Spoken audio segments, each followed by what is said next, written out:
Hello everyone, and welcome to the Greater Palm Bay Chamber of Commerce Disaster Recovery Week. My name is Nancy Peltonen. I'm President and CEO, and we are bringing another fabulous day for our Disaster Recovery Week. We want to thank our presenting sponsor, PRC Property Renovations and Construction, and we also want to thank our speaker sponsors. We have 5 Star Claims Adjusting, we have Joe Raley with State Farm, Viera Voice. We also have our gold sponsors, Morsecom and ServPro.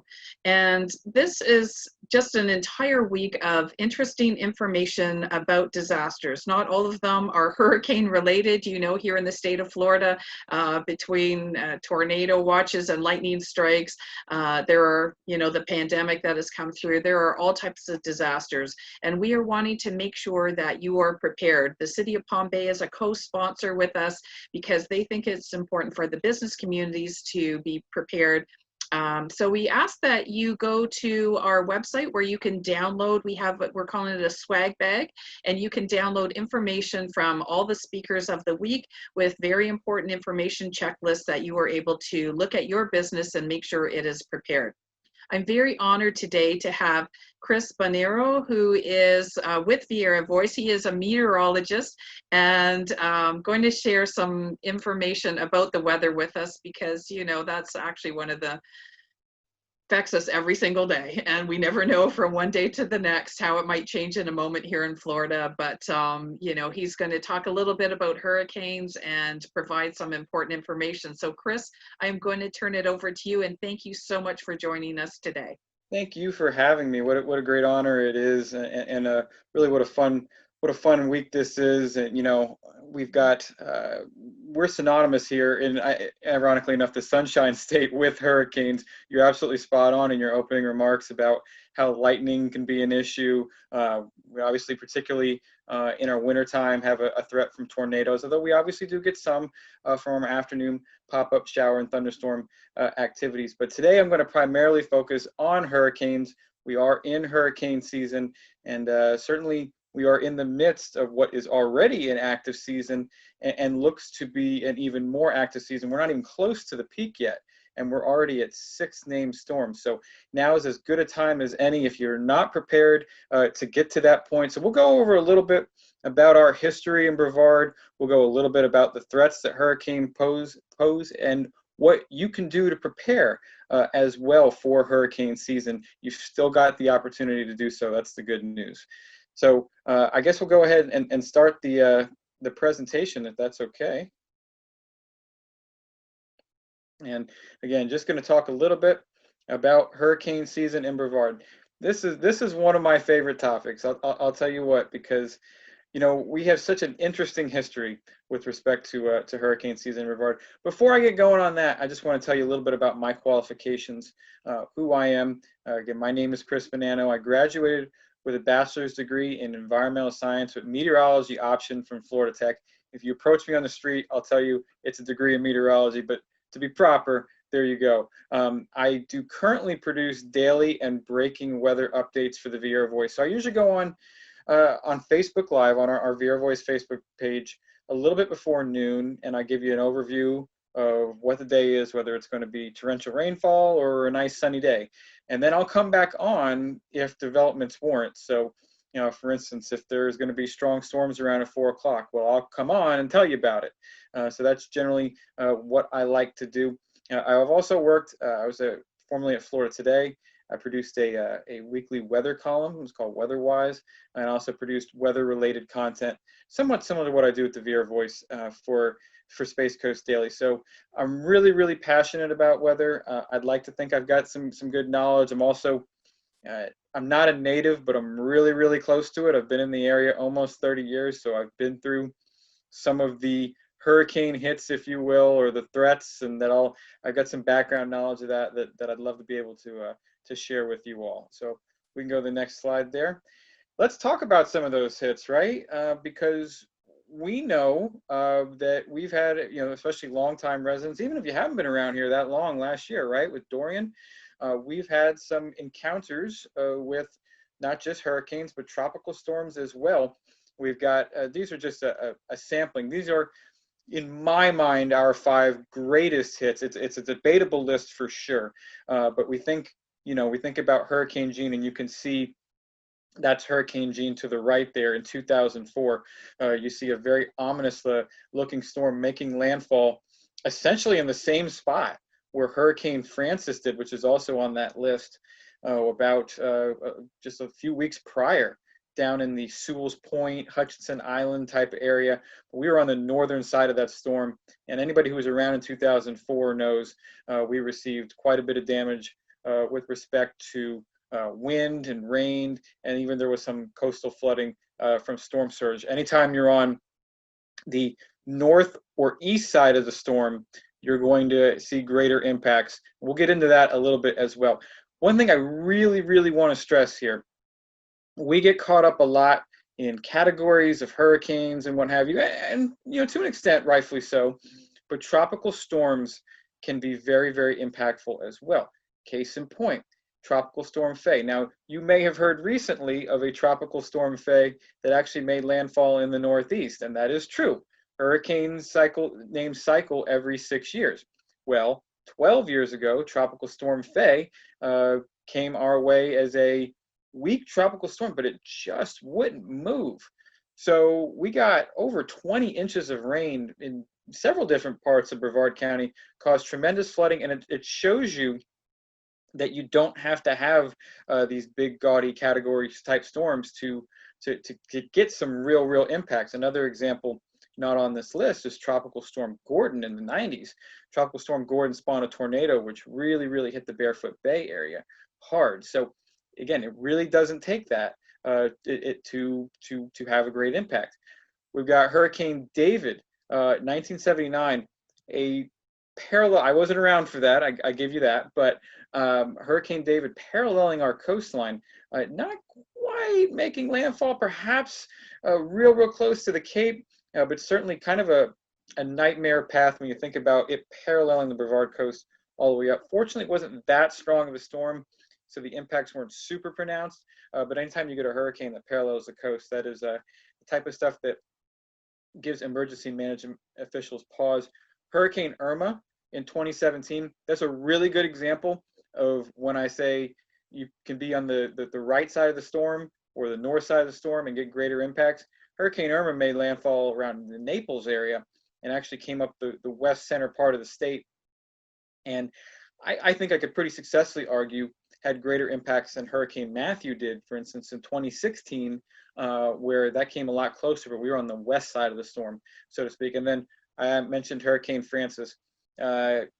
Almost honestly could have tried to fool you and tell you that this was Francis as well, because again, it was in the same spot. And you know, the back-to-back punch for us of Francis and Gene, I'm not even getting into Hurricane Charlie, which made landfall in Southwest Florida as a Category 4 storm, or Hurricane Ivan, which made landfall in the Panhandle as a Category 3 storm that year. We had a rough year in 2004, suffice to say. The take-home message is we have seen these things before. A, we have gotten through them, but B, we have the knowledge to know that they can cause problems if we're not prepared. And the take-home message that I'm going to give you, one of them certainly is prepared, not scared when one of these things happen. I think I said that a million times last year when Hurricane Dorian hit. So we could go to the next slide, please. Excuse me. So we've seen our fair share of storms. This is something you can see for yourself. This is on the NOAA archives. These are basically, I ran just a quick little search of how many storms have come within 100 miles of Melbourne. I just used Melbourne because it's the biggest city in Brevard. And look at all the storms that come within 100 miles. And these aren't even depressions or anything like that. This is just named storms, or tropical storms, I should say. Because some of the storms are unnamed way back when. But certainly you can see we've had our fair share. When I say we're synonymous with those storms, we are synonymous with those storms, right? So in a sense, we've got, and especially when you consider, you know, Brevard proper, we've got over 70 miles of coastline on the Atlantic coast in what is one of the most I don't want to say turbulent areas, but certainly, you know, active areas for tropical cyclones. You know, we're bound to see one sooner or later, right? You know, but as we go to the next slide, We've been incredibly lucky. Now, this is major hurricanes that have come within 100 miles of Melbourne. What don't you notice there?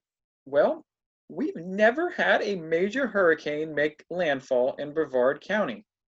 Hard to believe, again, when you consider the 70 miles of coastline plus 70 plus miles of coastline that we have right smack dab in the middle of the state, and you consider the storms that have made landfall in other portions of the state. You think, and major storms at that. So it's off the top of my head. We referenced Charlie.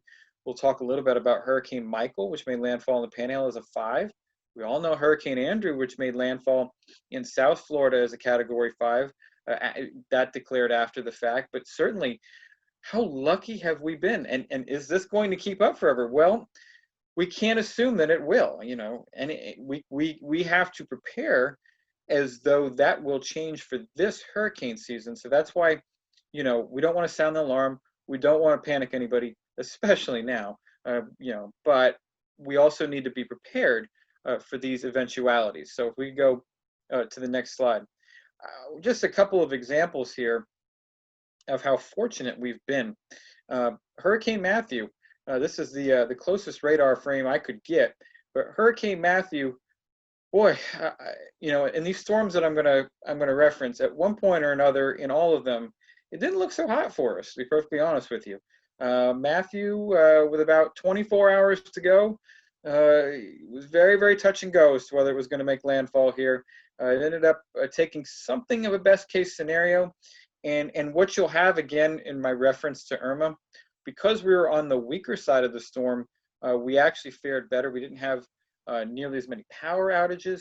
And when you're on the west side of the storm, your tornadic threat is much, much less. So that was a good thing about being on the left side of Matthew. You might remember with Dorian, we had one tornado warning in our general area, the Central Florida area, and that was for a funnel cloud that I don't believe ever was confirmed to have touched down.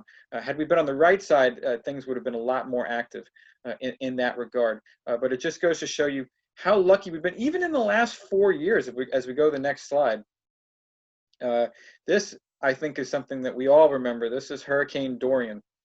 And, something that's always struck me is we've, gone about our lives here, and, in Florida, in our general vicinity, and 200 miles away, not even, you have utter devastation.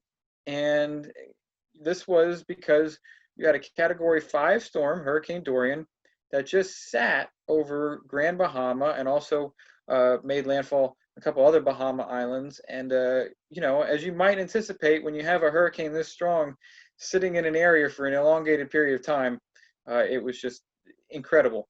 And it wouldn't have taken too much for that to have been something that would have been impact that we would have felt in terms of our major impacts. Fortunately, again, a best case scenario where it veered off to our east and we were on the west side of the storm. And I know certainly, I can speak for me. I didn't lose power, and I think the good majority of Brevard residents did not. I know we had a really good gust a line that moved into the Melbourne Beach, South Beaches area that brought with it sustained tropical storm force winds.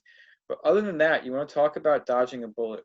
We dodged a bullet with Hurricane Dorian. But again, the point is, we're not going to be able to do that forever. So it's important to prepare as though one of these times we're not going to get lucky. So the next slide. Hurricane Floyd. This was my sort of indoctrination to being a Floridian, if you will, with respect to hurricane season. I just like showing these two images just to show you the sort of, the prominence that Floyd had as a hurricane. You notice the comparison between Andrew. Obviously, Andrew did a tremendous amount of damage in the South Florida area, but it was very localized because it was a very small storm. Hurricane Floyd was so much bigger. And again, at one point, there were some projections that had it making direct landfall. But once again, we had that trough that was able to pick it up, steer it up the coastline, and we stay on the west side of the storm once again. It was, not a super optimal day, certainly, but it could have been much worse. We've been very, very close, and our luck will run out one day. It's not a question of if, but when.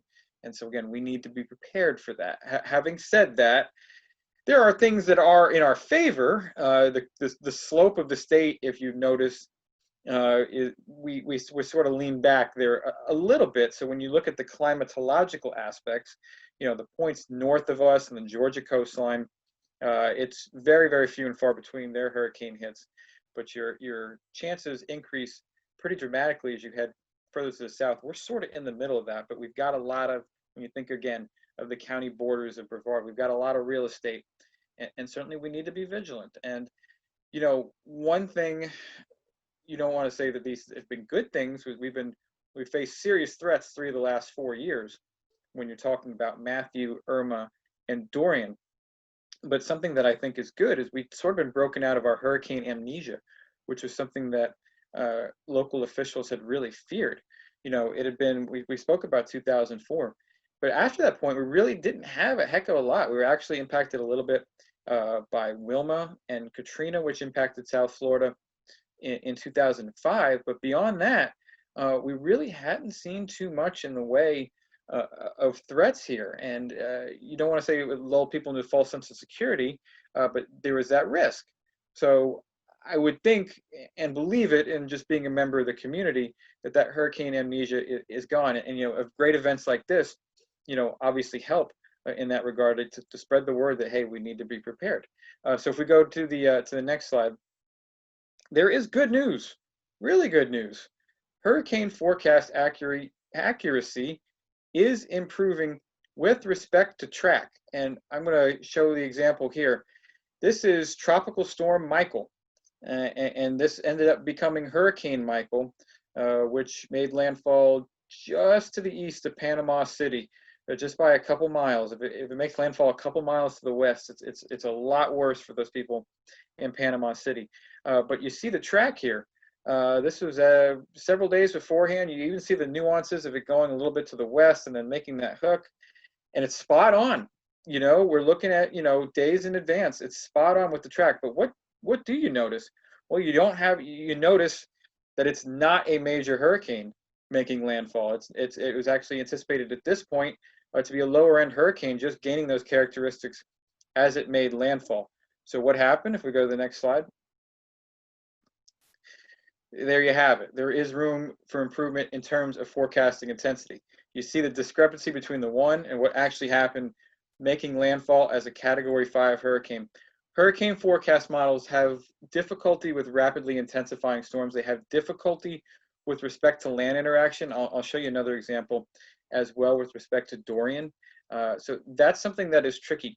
But the good news is with respect to forecasting the track, we're really, really good. In fact, I've spoken with meteorologists with the National Hurricane Center, spoke with them last year, and it appears as though next year they're going to be going to 7-day forecast tracks, which is really interesting. So I remember, I feel like I'm dating myself a little bit, but I can remember when you only had 3-day forecast official tracks.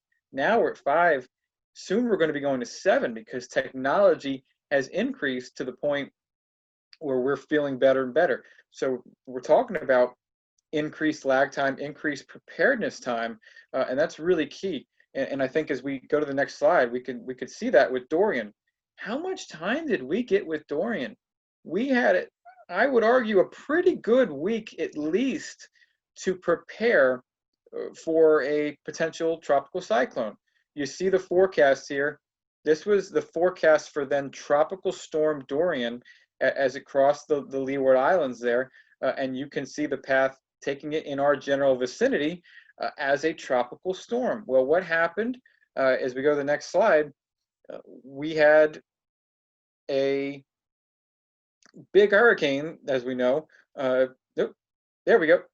And we had a big hurricane that ended up becoming a Category 5 storm, maximum sustained winds of 185 miles an hour, because once again, there's much greater issue with respect to intensity than there is with track. So certainly the forecast a week out, accuracy-wise, pretty spot on, right? I mean, yeah, there's a little bit of a wobble there, but the margin of error for that far away is really, really good. So the good news is, again, forecasts are becoming more and more reliable. So it's important to listen to local emergency management officials and the National Weather Service, National Hurricane Center, because again, when these things come out, they're becoming more and more reliable, and that's obviously allowing the emergency management officials to make better and better decisions. So we're all safer as a result of that. So really, really good news there. Hi guys, my name's Rich with PRC, providing hurricane preparedness tips for this storm season. When preparing for a storm, you have three main water points of intrusion: your roof, your soffits, and windows and doors.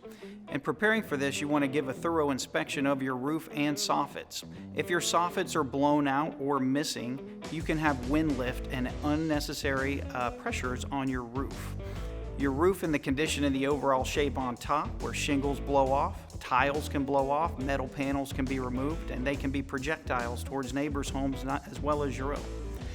Windows and doors are known as silent rivers. Sometimes most people don't know if their windows are blown out and they have water intrusion and it starts to leak on the interior of the home.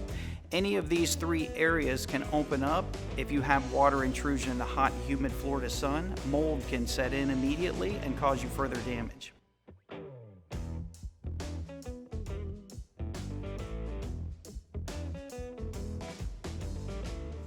So we need to talk a little bit about this upcoming season.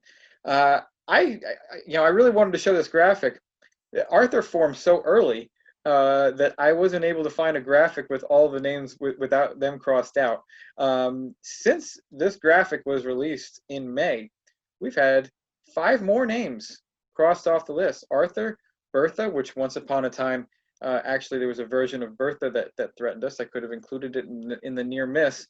Cristobal, which was a tropical storm that made landfall in Louisiana. Dolly, Edouard, and Faye. We were 6 for 6 on not getting to hurricane status, but we've just had a revised forecast from I'll get to NOAA's forecast here in a second, but we had a revised forecast from Colorado State University, which was one of the premier tropical cyclone forecasting locations in the world, and they're calling for 20 named storms this year. 20 is pretty heady. That takes out most of those names. You harken back. We think of 2004. Well, who can forget the 2005 season, right? When we had obviously Katrina and Rita, but we got so far down the list that we ended up going to the Greek alphabet names, because that's what happens when you go through all of these names. It gets to the Greek alphabet, and so let's hope we don't get there. But being already at Faye, we're obviously going to be going through a lot of these names, so certainly keep these in mind. And by the way, for those who aren't aware, these names are created by the World Meteorological Organization. They run in 6-year cycles. And so you saw Faye in 2014, and of course, as I referenced earlier, we saw Faye in 2008. And names are taken off the list if they are, I don't want to say insensitive, particularly noteworthy in terms of either destruction or causing fatalities.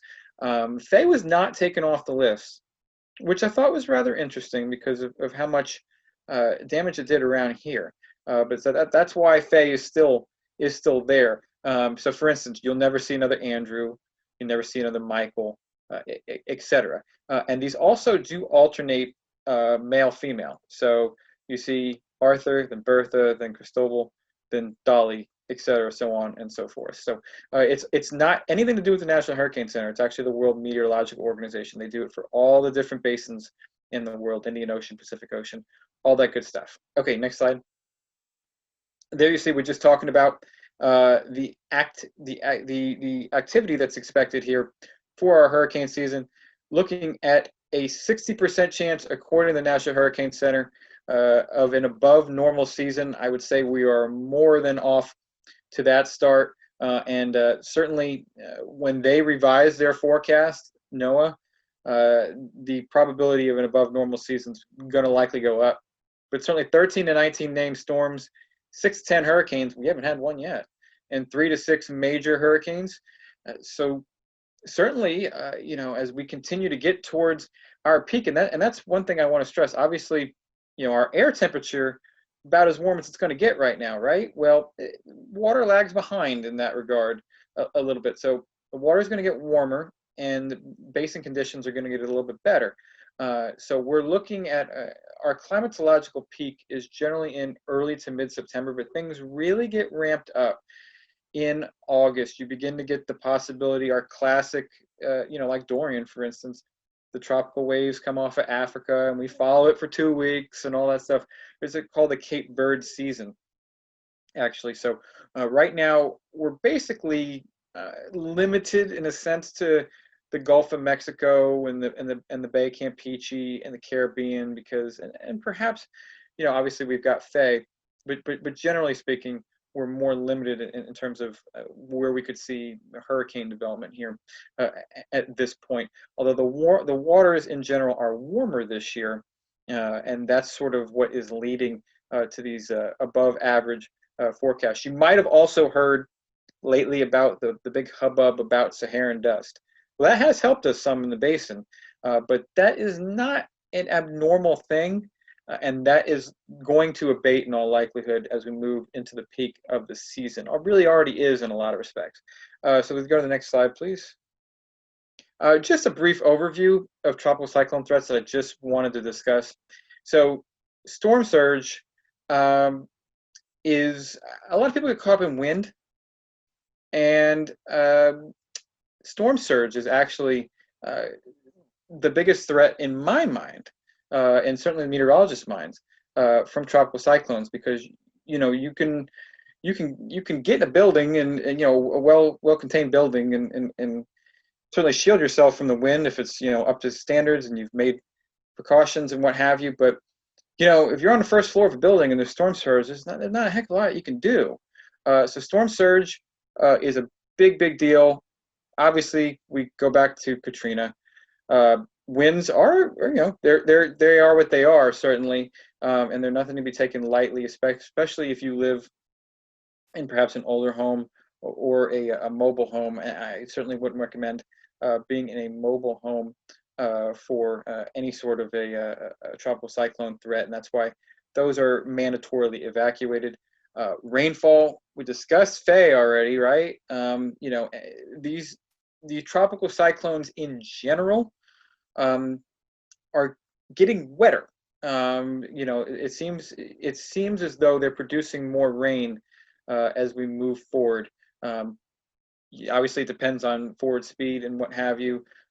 Some people would tie that into to climate change. It's a little, too far of a discussion for me for this, but obviously rainfall is a big deal.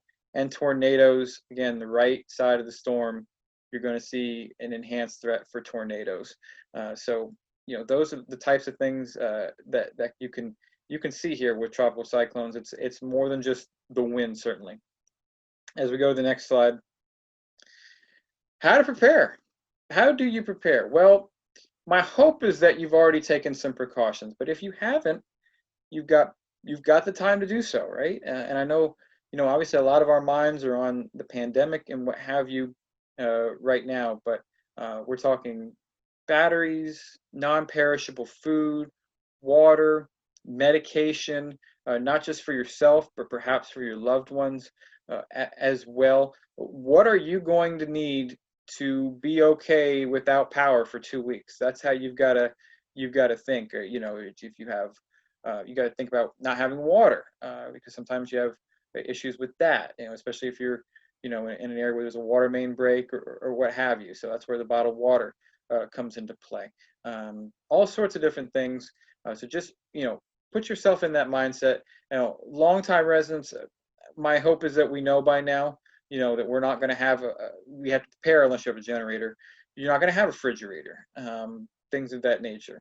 So just prepare. Have a checklist. It's really good. There is that tax-free holiday that has passed right at the start of hurricane season, but you certainly got plenty of time. We think, before really the peak of the hurricane season. Not that we can't see any tropical cyclones in our area now. Certainly, we see what's happened already with Cristobal in Louisiana and Faye into the Northeast, but The meat of our season's still to come, so you've got time. Keep an eye on the National Hurricane Center. People, they always wonder, when's the new track coming out? Okay, so you see advisories every 3 hours from the National Hurricane Center. There are intermediate advisories. They don't change the track on the 2s and the 8s. They will change the track on the 11s and the 5s. So you get a new track update 5 a.m., 11 a.m., 5 p.m., and 11 p.m. So if it's not a bad idea, obviously, to pay attention to that and to keep weather aware of what's going on and to make plans as these things are going on. A great example is if you're in an area where you are going to be asked to evacuate, think about making a hotel reservation early. One of the most difficult things is finding a place for everybody to go, right? Especially depending on exactly how the storm is expected to cross the state. If you wait long, you're not going to be able to get a hotel in the state, and then obviously that gets into a shelter issue as well, which there are plenty of shelters open as well. But certainly there are those who either prefer or need some sort of more private area.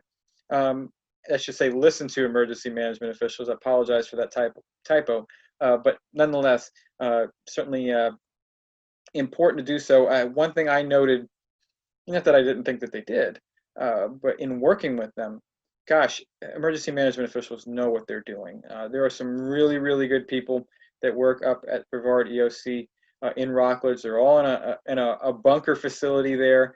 For those who've seen it, it's not going anywhere, and those folks are very committed. You have people sleeping on the floor there, doing their very, very best, and it's really an impressive thing. So if they tell you to get out, you should get out. Have a plan and consider COVID-19 when making it.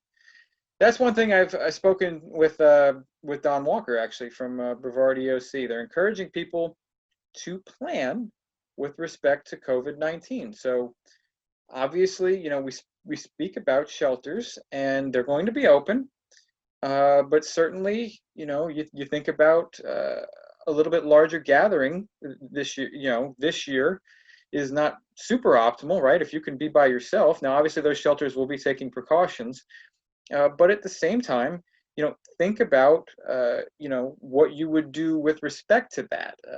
Does it mean, that you need to get, face masks, or you maybe don't want to go stand on a long line for something, what have you? Just keep that in mind, certainly. You don't want it to deter you from doing what you need to do, say from the hurricane, but it is important to just have that in mind, certainly. And I think I've mentioned this already, but prepared and not scared. As I told my viewers last year, as Hurricane Dorian approached, I would tell you to prepare the same way as if it had a 85 miles an hour maximum sustained winds as opposed to 185 miles an hour sustained winds. It's important to prepare for each hurricane the same, because we're really, bringing a lot of the same impacts, if not, quite as strong. But at the end of the day, they still pose many of the same risks. And I realize that a number like that, or some of these numbers, or you see the visuals of the storm, and it's scary. But I promise, absolutely promise, if you listen to emergency management officials, you'll do just fine. I personally think, as far as our natural disasters are concerned, I think we're pretty fortunate. And when you think about it, an earthquake, you have very, very little, if any, warning.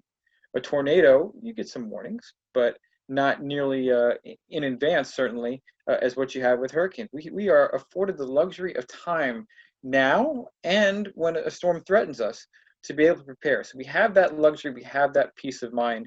We just have to use it in the right way. So we go to the next slide. We talk about preparation.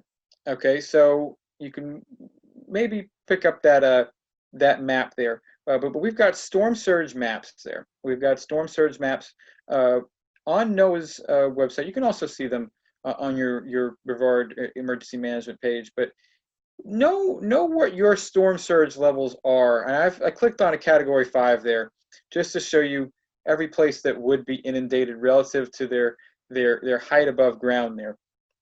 but know how you're going to be impacted by the storm surge. So obviously, there's a reason that a mandatory evacuation is given for the Barrier Island when there's a hurricane, because storm surge is liable to impact us. Are we quite as susceptible as perhaps, say, the Tampa Bay area or portions of South Florida? No, but storm surge can and would be a real problem if we either got a direct hit or a storm hit perhaps just to our south, as we've seen before. So, have a plan. Have a plan. Know what your zones are, your storm surge liability is, and then be able to act. The good news is, if you're watching me, this is obviously Palm Bay. So if you're living by City Hall, or you don't have to worry about storm surge. If we have a real problem, if you have to worry about storm surge by Palm Bay City Hall, I'll tell you what. But storm surge primarily going to be a barrier island type deal. You see sporadic areas right along the river, but by and large, you're not going to get those evacuations. We're talking about mobile homes and the barrier islands. Any hurricanes, certainly do recommend that you leave. Beyond that, I think the number one question that I do get is, should I stay or should I go? Well, I would say this. If you're in a well-built home, particularly built after 1992, with respect to Hurricane Andrew, that's when the building codes changed. You got your windows secure, go ahead and stay, right? Because you're adding to the congestion, and you have peace of mind a lot of times at home as well. If you're not comfortable, no matter what, feel free to go. But certainly, just think about that. I would say that goes back to being prepared and not scared, I think. So, there's no one size fits all plan for every family in Brevard, obviously. But if you know what's going on, with respect to the barrier islands, that you do need to leave, and I think most do know that do live there, as well as in a mobile home community. Also, window protection is important. If you don't have shutters, certainly the plywood does work. It offers protection. Please don't tape the windows. That's all I would say. And so with that, that's gonna just want to acknowledge NOAA, the National Weather Service in Melbourne, FloridaDisaster.org, and of course the Viera Voice for giving me the opportunity to speak here today. Again, I do a daily weather show, at least on the weekdays. Sometimes I'll come on in the weekends, and then obviously as developments warrant, I'll come on and do a live video on our Facebook page with the weather as developments warrant. And with that, I do want to thank you very, very much for your time, and what a pleasure it was to speak here. Well, Chris, that was great information. I have a few questions. Sure. First of all, though, I have to set something straight since I am from the city of Palm Bay. Palm Bay is actually the largest city in Brevard County with 115,000 people. Melbourne has 85,000, so we are very large. I apologize for that. That's okay. It's just, we have to. Nobody seems to know that. We are the second largest city in Central Florida, and kind of under the radar. So that's my one tip. I wish we could edit that part out. Okay, well. No, don't you worry. It's okay. The other thing, though, I wanted to ask you is, so on the end, you had some places to go. What do you think is one of the best sites that people can access during hurricanes and storms? Okay, so this would be, during hurricanes, I'm always going to suggest nhc.noaa.gov. That's the straight track. That is, you could even look at spaghetti. We all love the spaghetti models, right? Yes, we're all becoming amateur meteorologists now. Oh, I like the European model. No, I like the GFS. We all know what we're doing now, right? So, right. But with the internet, it's a lot different than it was 20 years ago. You can find out all this information. To that end, I almost feel bad about doing this. Tropicaltidbits.com. Okay. If you want to run any model that you want, and I wouldn't say any model, but you're talking like most of the prominent ones, the Euro, the GFS, the Wharf model, the Canadian model. I could go on for a little bit. You can run the models yourself. Now, I put the disclaimer, some of these models sometimes are doing crazy things. Like, there was a model that, that with Irma, where it felt like we were going to get hit by a category 8 by one of the models, and it was just completely unrealistic. And I was just like, don't put this out there. Right. But a lot of the models are reliable, and those are the models that the National Hurricane Center does use to make their forecast. Sometimes it's possible that the National Hurricane Center will lean on a specific model if they've got a really good handle on the storm. For instance, I mentioned the European model. European model was the first to call that hook up the coast for Dorian last year. Nobody had that for a while. And then, so the Euro ended up getting, some pretty good, I guess you can't give kudos to a model, but you got to, the credit was given because the European model called it. So you can kind of, you should really trust what they're saying. I promise there's no agenda or anything like that. But if you want to see sort of the inside of it, tropicaltidbits.com, and you can make the decision for yourself, so to speak. That's cool. Well, thank you. And now, sometimes people say storm, sometimes they say cyclone. I know typhoon is in the Pacific and hurricanes are at the Atlantic. Are storm and cyclone interchangeable, or what elevates a storm to a cyclone? Or That's a good question. That's a really good question. Okay, so I use the term tropical cyclones because kind of for the reason, like when I detailed earlier in the slide about like how Faye and Gordon really impacted our area. So tropical cyclones encompasses both tropical storms and hurricanes. So in a different basin, yes, they're called cyclones, but in our basin, they're hurricanes. So I say tropical cyclones, so that sort of includes tropical storms in the threat, so as to not diminish it. I don't want to say it's a politically correct term, but a little bit. Okay. Perfect. And then we had like 4 named storms, like practically before so close into the season. Do you think because now the waters are getting warmer that this hurricane season may increase, like start mid-May or something, or it has to be a few years of continuously earlier and earlier storms? That's a really interesting question. I can tell you that there was a lot of, we'll use a nice term, debate online as to whether to expand the hurricane season, because you're absolutely right. We say we're starting the hurricane season on June 1st, and when we start the hurricane season, there's always, not always, there are named storms. And so why don't we just expand it to say May 1st? Right? Because this is not the first year we've had this. We've had a number of years, the preceding years, where we've had something like this. So I would say that there is a debate within the meteorological community. And by that, I mean following people on Twitter. That's the best thing I can say at this point. Okay. The experts. Yeah. Whether or not this should be changed. Okay. I don't know what the hurt would be necessarily in making it May 1st. I don't know if that gets into a funding standpoint, or if perhaps there are things like that's above my pay grade. But certainly, if you're going to consistently have storms in May, maybe you ought to think about it. Now, I mean, we referenced 2005. We actually had a storm in January of 2005. That's how absolutely nuts that season was. That's a little bit more of an outlier as far as, extending it on the back end. Sure. But you're absolutely right about May. We consistently have that. And so, yeah, I think there's certainly an idea for it. Now, the waters are a little bit warmer this year because we have a phenomenon called La Nina. Right. We're actually, in fact, as we talk here, we just issued a La Nina watch. And traditionally, when we have La Nina, that leads to more active hurricane seasons here because the water's warmer and there's less vertical shear.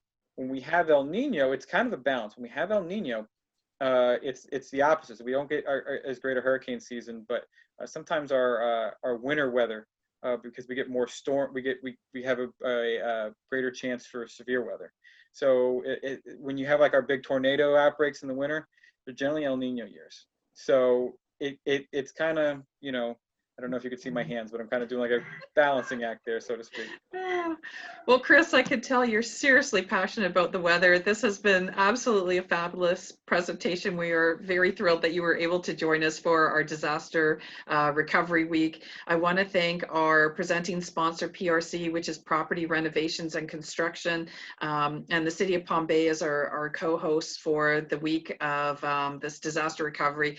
And if you want to hear every day, Chris does, well, weekdays, Chris does his updates, and you said at noon on Viera Voice, Facebook page. So check them out, and you can hear more from Chris. And I'm sure when I'm going to knock wood that there's no hurricanes, but if there is, you can follow him. I think we would do that anyway, but certainly given the prevailing circumstances, we're really hoping for that.